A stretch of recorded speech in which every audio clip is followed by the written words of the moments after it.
Welcome and thank you for tuning in. You're listening to the Beyond 50 radio program. I'm Daniel Davis. Approaching midlife sometimes isn't easy when we feel aches and pains and we don't stay in shape or perhaps keep ourselves on the kind of diet that can give us the kind of clarity we need to make good decisions every day. One of those things that come along with aging as well is, sometimes we just don't seem to remember, at least in the short term, the same way that we used to when we were younger. Ideas seem to just fade away from the night before. We try to figure out what was it that we were trying to conjure up to move forward. Joining us here on the Beyond 50 radio program today is founder and director of the National Reading Diagnostics Institute, Keys in Learning, which is located in Naperville, Illinois. She has been doing for more than 40 years helping people to actually have accelerated learning and be able to remember things much, much better. She is considered the world's best accelerated learning and reading expert. She's also author of over a dozen books on reading and accelerated learning, as well as learning lifestyles. I'd like to welcome to the Beyond 50 radio program Ricky Linksman as we discover how we can do this very thing, which is to remember and accelerate our learning curve much, much faster. Ricky, thank you for joining us here on the program today. Oh, it's a pleasure to be on the program again. Now, how did you get started with all this? Well, it was around 40 years ago I realized that in working with students that not everybody learned the same way as a one-size-fits-all learning approach. And because of that, many students began failing and getting frustrated, which as an educator, my role, I felt, was to help everybody be successful and that everybody succeed in any subject. So I began a lot of research into brain research at the time and began applying it to education. And I realized through learning how the brain learns, one could help anybody of any age learn any subject quickly. And so over many years of developing techniques and applying them with students of all ages, children, teens, and adults, everybody learned. And they learned faster than they've ever learned before. And so what I did is I decided, everybody needs to know these techniques. So I put them in a book. I wrote a book, How to Learn Anything Quickly, Quick, Easy Tips to Improve Memory, Reading Comprehension, Test-Taking Skills, and Learning through the Brain's Fastest Superlinks Learning Style, which is now an Amazon ebook, Kindle ebook, and physical book. And it just worked with everybody. And research shows that you can even accelerate from 2 to 5 years on average in learning in less than a year. So that's what I want to share today. And you don't have to be an educator. You don't have to have a college degree. Anybody, parents, grandparents, anyone who is working with any adult can learn these secrets and quick, easy steps to help their children, grandchildren, and themselves solve any learning problem and be successful. So that's what I'm here to share today, that there are simple techniques that anyone can use to learn anything quickly. Now, what was it that you discovered in these 40 years that was really different from what was commonly out there? Well, it's the power of the brain's plasticity, and that each of us is equipped with this wonderful tool called the brain, which can learn in any part of the brain. And once we know what is our best part of the brain, and we have the key to our brain, we can use that to improve our learning. And I'd like to share an example, an account, of one grandparent in Virginia. He was a retired war veteran and a college football referee. He read my book, and he realized there must be something more to his grandson, who was a bright little boy, but was left back in kindergarten 2 years in a row and still could not read. The boy lost all confidence, and his bright, eager learning spirit was dimming as he started to believe that he was dumb or stupid. So the grandfather flew up with his grandson to Naperville, outside Chicago, National Reading Diagnostics Institute, to spend a few days to diagnose why, after 2 years in kindergarten, he still couldn't read, and could we fix it using these techniques. So I began with one of the first secrets, is diagnose why he was having trouble. So I gave him a simple reading diagnostic test that I developed for parents and grandparents to give, and discovered one of his gaps was not knowing phonics or the sounds of the letters. Okay, so they did teach that. So why didn't he know it? Well, I then assessed his fastest way of learning and saw he was a kinesthetic right brain learner. So even though they had taught the sounds of the alphabet in school, they were doing so in a visual and auditory left brain manner. And his brain learned better and faster through the kinesthetic modality using right brain techniques. So once I assessed that, I then proceeded to spend the next hour teaching him some of the consonants and vowel sounds that he couldn't learn over the past 2 years in kindergarten, and he mastered those. And then we put them together into words that had those patterns, and for the first time in his life, he was not only able to read a single word, he couldn't even read his own name. He was able to read those words for the first time in his life and was able to read his first book. And just seeing the smile on his face and the joy pouring out of him was so heartwarming. His grandfather had tears in his eyes, and the little boy ran around clutching the book to his chest saying, "I can read, I can read." He was so excited that as he left, he would hold up the book to strangers he passed saying, "I can read now, I can read now." He no longer felt dumb and stupid, but knew that he was as smart and able as any other child he had envied before for knowing how to read. And this is one of thousands and thousands of success stories I've experienced in helping parents, teachers, grandparents solve children's learning problems. And so realizing it was just tapping into his key to his brain and showing him how he could use that to learn anything for the rest of his life. You know, it's quite a bit to think about our education system, especially the public system. And you see children who are being, well, you know, essentially diagnosed from teachers with ADD and ADHD. It seems to be one of those big things, well, if they're not learning, it's their fault, and how they put the blame on the child for being a poor learner. I'm sure you've had to address that quite a bit over the years, haven't you? So that has been one of the most frequently asked questions. I have a website, readinginstruction.com, and people email me. And I would say thousands of letters, emails come in, phone calls from people all over, not only the country, but all over the world, is my child is being diagnosed as ADHD, or they suspect he's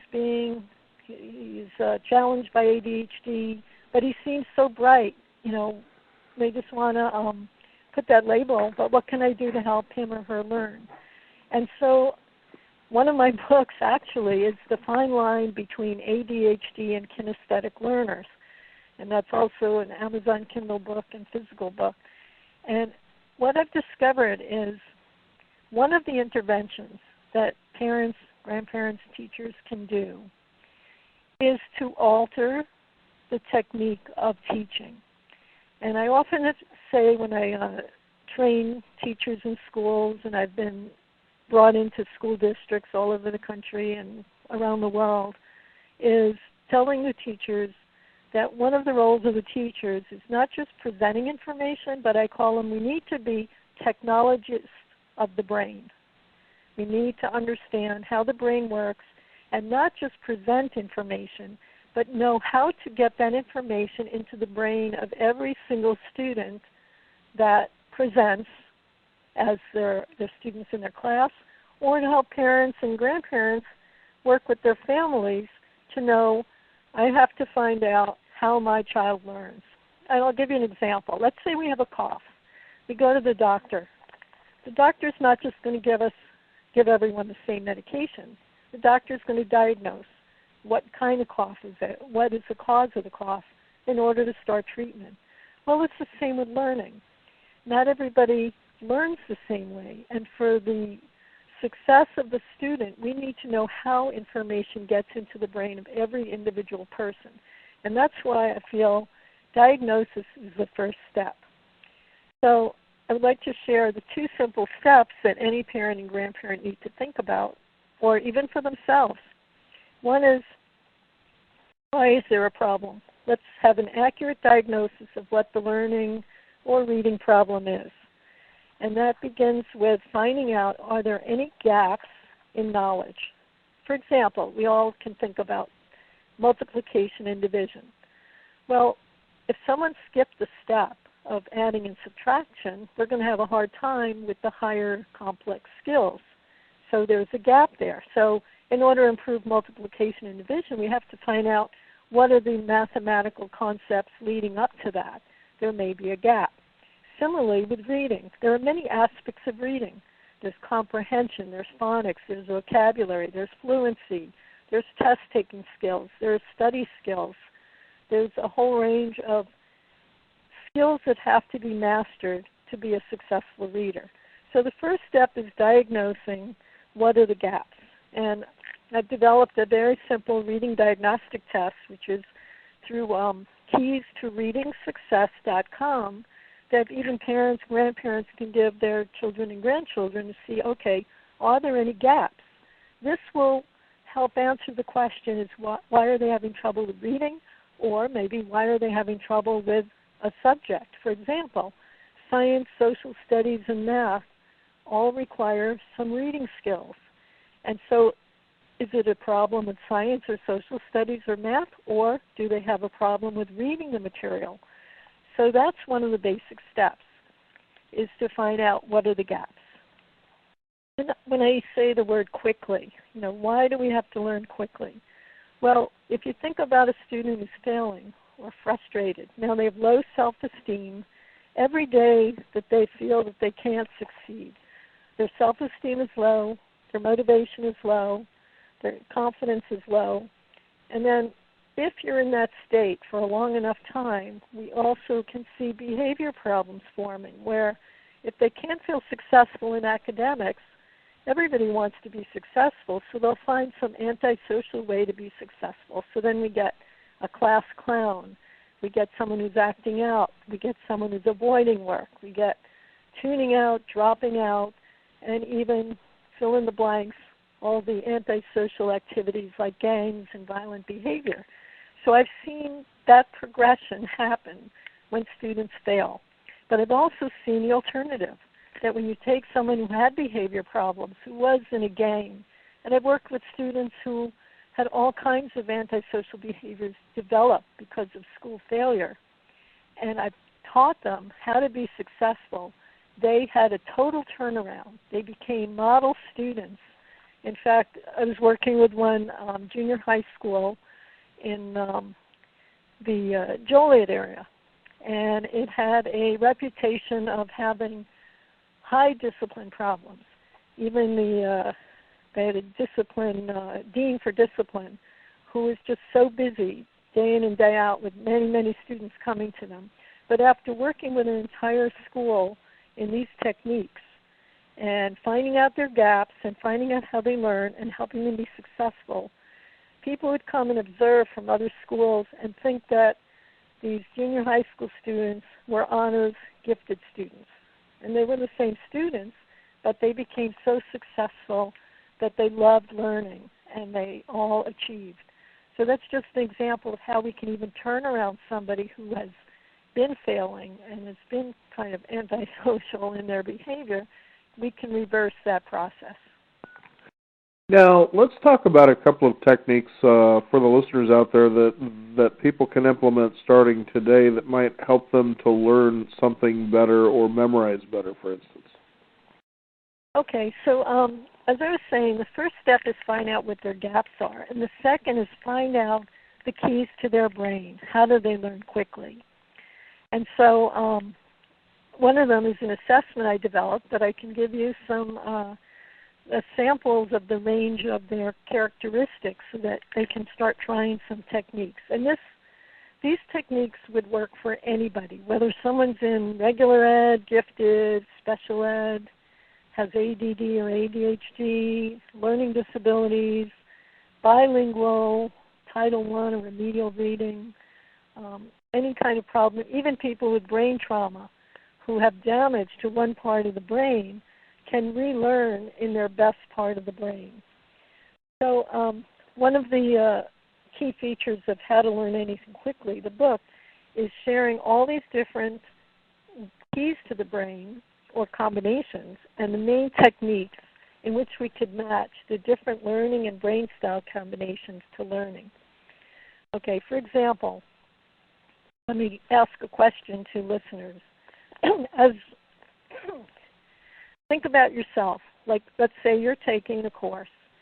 Do you find you learn better when the teacher puts visual material on the board or PowerPoint or gives you a handout or study guide? Does that help you? And if they don't, do you feel very frustrated? Or maybe you like to learn by a lecture approach where there's discussion and you learn by listening.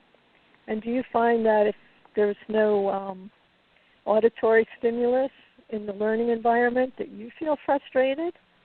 Or maybe you find your hands are busy taking notes or drawing pictures, or you're doing something, doodling, or needing hands-on material. So maybe that helps you learn. Or maybe you're somebody who likes to get up out of your seat to learn through simulations, role-playing, games, real-life learning where you're moving around. So just think about yourself. So if you find that one of those or a combination of those helps you learn faster, you can then put yourself in the place of your child or grandchild or your students, or even if you're an adult working with employees to train them in their job. You can get a sense of how well they learn when they're matched to their style, or how frustrated it is, how frustrating they feel when they can't get it. Okay, so let me give you some examples. Someone could learn better visually, and there's also two types of visual learners on top of just getting it in visually. We have visual left brain learners and visual right brain learners.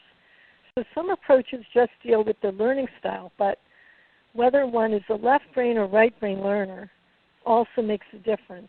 For example, let's say we want to learn a vocabulary word. If we're a visual left brain learner, we learn best by seeing the printed text. But if we're a visual right brain learner, we want to see the word in picture, with a picture and in color. So that's one example of the difference. So knowing whether you're a visual left brain or a visual right brain learner is very important. Similarly, if someone's an auditory left brain learner, they can learn by just hearing the word and its meaning. But if you're auditory right brain, you want to hear the word and meaning with music or mnemonics or sound effects or rhymes, some kind of rhythm and tones to help you learn. Similarly, if someone's a tactile left brain learner using their hands, tactile left brain can learn by writing the word and the meaning, but a tactile right brain learner needs to write the word in color and draw a picture to match, or do some kind of tactile writing, like tracing it in the air or tracing on sandpaper, or glitter writing, or some kind of tactile approach, writing in sand or in shaving cream, some kind of way to feel it in your fingers. Then there's kinesthetic left brain, which needs using gross or large motor muscles. So for them, they're helped by writing the word while standing up using large-sized paper so their muscles can write it, like on a flip chart or whiteboard, and also acting out the word, being kinesthetic. And if you're kinesthetic right brain, you want to do the writing of the word standing up in color at a flip chart or whiteboard, using large muscles and also drawing a picture using large muscles and acting out the word. So these are like 8 different ways, plus combinations, just to learn a vocabulary word. And so what I've found is I've developed an entire K-12 reading curriculum for every single aspect of reading in all 8 learning and brain styles. So someone could master comprehension, memory techniques, phonics, vocabulary, and even test-taking skills. So we use this to even train students for the ACT and the SAT, using these learning style approaches for test-taking or for study and note-taking skills for any content area subject in elementary, middle, high school, and even college students and adults. It must be pretty phenomenal for people, especially as you were talking about ones that are later in high school or even going into college, to be able to apply this for better testing skill. Yes, absolutely. I get a lot of requests from college students, from businesses even. I've even had requests to come out and train a college football team to learn the football playbook because this team never had a winning season. And so this was very fascinating. Not knowing much about football, it didn't matter because I knew the techniques and I looked at what they were trying to do. They were trying to teach the football playbook, and I taught all the coaches and 100 athletes how to do that in their learning style. And so we assessed everybody's super links, I call it, the combination of learning style and brain style I've named super links to accelerated learning. And we assessed every athlete, and then we had them grouped. So we had the visual left brain football players and the auditory right brain football players and the kinesthetic left brain, etc. And then we showed the coaches the techniques for each type of learner. And so they were able to learn how to teach the football playbook in those styles. And the results were, happily, the team had their first winning season. And not only that, they used those techniques for their academics to actually raise their academic scores, which is required in college to keep up your grades. So that's one example. I've had businesses, for example, one of the world's leading computer software businesses contact me to help them assess how their clients learn so they could develop their software programs to match all types of clients. I've had big financial institute contact me to teach their salespeople how to sell their financial packets to big banks and mortgage companies by knowing the learning styles of the people they were selling to. So this applies to any avenue of life. It's pretty incredible to think about all the various ways that this applies to different things, especially when you think about perhaps somebody listening today thinking, did I just hear you say something about sales and that you can learn what potential clients, by how they learn, that you might be able to sell better? Yes, absolutely. It's really about communication. So it could be sales. It could be a doctor and patient. I mean, let me give an example. Have you ever gone to the doctor and now they tell you your treatment plan and they're just rattling it off auditorily in about 10 seconds and you leave and you're saying, what did the doctor say? And if you think about it, some patients might want it written down, to read it. Others may want to take notes themselves. Others may want to kind of have a demonstration of how do you do the treatment or how do you open the bottle and take the pill, so there's like a kinesthetic action to go with it. And the same with sales. Like if you think about it, let's say you're going to buy golf clubs and they're just talking about the golf club and you're like dizzy because you don't understand one from the other. But maybe if you're visual, you see a picture or you see the actual golf clubs to look at. Or maybe if you're tactile, you feel them. You want to hold them and see the difference. Or if you're kinesthetic, you want to actually go out and take a swing, to feel the different swing. Or if you're auditory, you just want to hear about it. So this applies to any kind of relationship when we're trying to communicate. I even go so far as help families. For example, when they come to the Reading Institute to learn how to help their kids, often the parents want to take the Superlinks assessment to see how they learn, and they not only have a big aha saying, oh my goodness, I've been torturing my child trying to teach this child auditorily, and they're kinesthetic because the parent is auditory.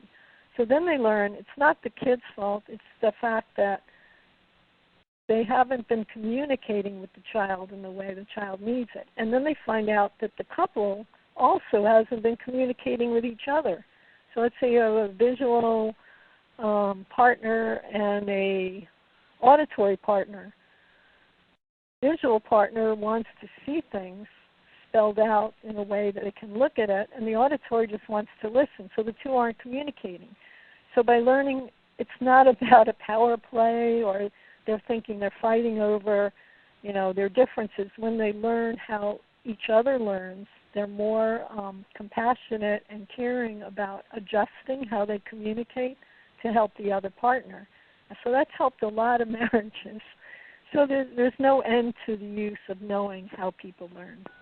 I think it's just wonderful that you bring this to the table, because I know how frustrating, for instance, it is for a child, who really wants to do well. I mean, look at how children just in their nature are. They, want to please adults, and they want to please others, because that's sort of part of our nature, really, is to be part of the group, if you will.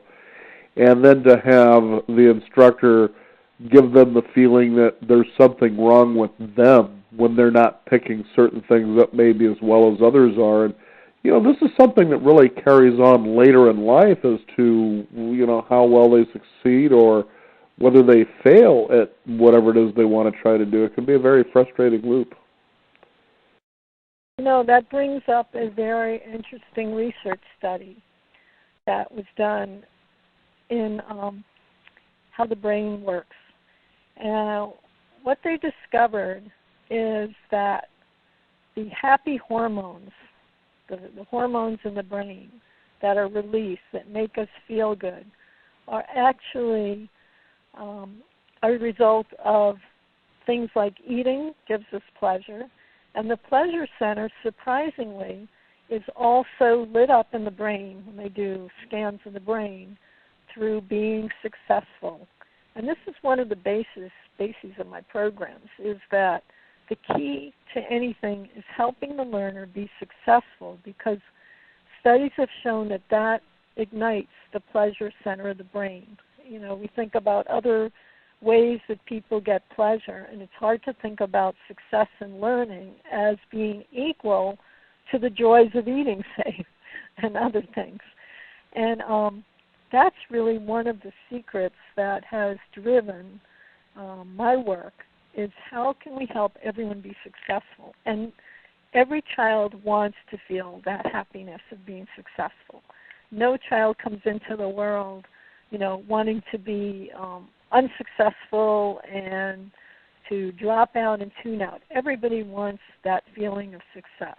And so the role of the parent and the grandparent is to keep that success rate going, and in schools, because once there's that feeling of failure, then that comes with the pain and frustration. And what happens? We want to avoid those things that make us feel bad. And so we see how excited kids are. I mean, watch a baby, an infant. I mean, they get joy out of anything. They're like so excited about anything they do, and even kindergarten. But once that feeling of failure sets in, we actually can see those little smiles on their faces turn into very sad, frowning faces when kids come to school. I've actually seen the change in students. And so our job is to keep them at that success rate and knowing what it is they have to learn next, step by step, so they don't fail at anything, so that they, and I don't mean making mistakes. I'm not talking about making mistakes. We all learn from mistakes, but it's the approach to that mistake that can turn a child on or off. So I call it dignifying a mistake, and we have to make mistakes to learn. It's like saying, that's okay that you made a mistake. I understand why you made that mistake. I could see how you could do that. Now let me show you the way to avoid making the mistake by teaching you that. And that's a very positive approach. So mistakes don't have to be bad, but it's when we punish the child, penalize, criticize, make the child feel stupid, that's when that sense of success becomes a sense of failure, or why can't I do this? So it's very important that parents and grandparents and teachers be very positive and teach child that mistakes are fine. It means I look at a mistake in a student personally as I haven't done a good job of teaching that child. So if a child is failing, I look at myself as the educator and say, okay, what have I not done? Or what can I do to make him successful? What did I leave out? Why is my approach different? And that's an intervention I think we need to start looking at. It's not the child's fault. He's not purposely trying to get an F. It means that we have to do a better job in finding out how we can get him moved from ignorance and not knowing a subject to knowing a subject. Oh, this is also fascinating. I was curious now, where can people find out more? Give out a website people can discover more about how they can get involved with a program like this. Yes. Well, there's several things. If they enjoy reading books on the subject, there's Amazon. I have the Kindle ebook, How to Learn Anything Quickly, quick, easy tips to improve memory, reading comprehension, test-taking skills, and learning through the brain's fastest Superlinks learning style. And the other book they may enjoy is The Fine Line Between ADHD and Kinesthetic Learning. For all my resources, they can find that at readinginstruction.com, readinginstruction.com. And for the reading diagnostic assessment that parents and teachers can use and the Superlinks assessment to find their fastest way of learning, plus an entire K-12 curriculum of lesson plans they could use in all learning styles, that's at keys2readingsuccess.com, keys2readingsuccess.com. And I've also developed a phonics program in all learning styles in a series of 10 fun games, game levels, offthewallphonics.com, offthewallphonics.com. And if they want to write to me, I'm glad to respond to that at info@keyslearning.com. Keys, Keys, like house keys, learning.com. But they can start out with readinginstruction.com. Very good. Ricky, thank you so much for joining us here on the program today and enlightening our listeners as to how they can learn better and also maybe perhaps learn to teach others to learn better as well. Oh, it's been a joy to be on the program, and I hope that this helps open the doors for all the listeners to help find the keys to their significant children in their lives' brains and even their own brains to help them learn better. So Absolutely. Thank you for having me. Thank you again. It's been a pleasure. We want to thank you, the listeners out there, for tuning in. You can also discover more by visiting us at beyond50radio.com, the number 50, and sign up for our free weekly e-news updates. Also follow us on Twitter at Beyond50Radio, as well as like us on Facebook. I'm Daniel Davis. Thank you for joining us. This is the Beyond 50 Radio program. And remember, live your day past.